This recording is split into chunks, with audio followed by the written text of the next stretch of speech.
an ideal so noble that it arouses a sense of pride and yet humility, an expression of the ethics of the American man-at-arms.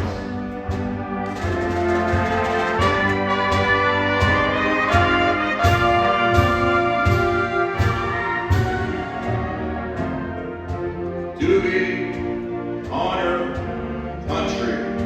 Those three words build courage when courage seems to fail. Regain faith when there seems to be little cause for faith.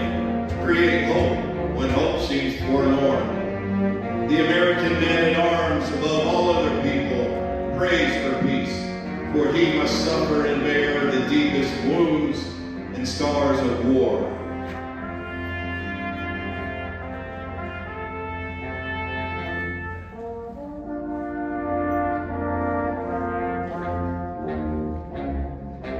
Duty, honor, country. The unbelievers will say they are but words, a slogan, or a flamboyant phrase. Every demagogue, every cynic, and every hypocrite will try to downgrade them to the extent of mockery and ridicule. The code which those words perpetuate embraces the highest moral law. It will stand the test of any philosophy or ethics ever published for the uplift of mankind.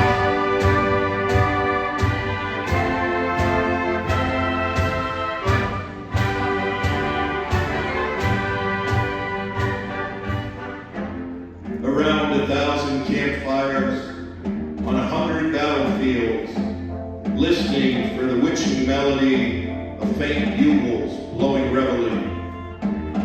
Far-off drums beating the long roll. This is the story of the American man-at-arms. His name and fame are the birthright of every American citizen. In his youth and strength, his love and loyalty, he gave all that mortality can give. He has never failed us.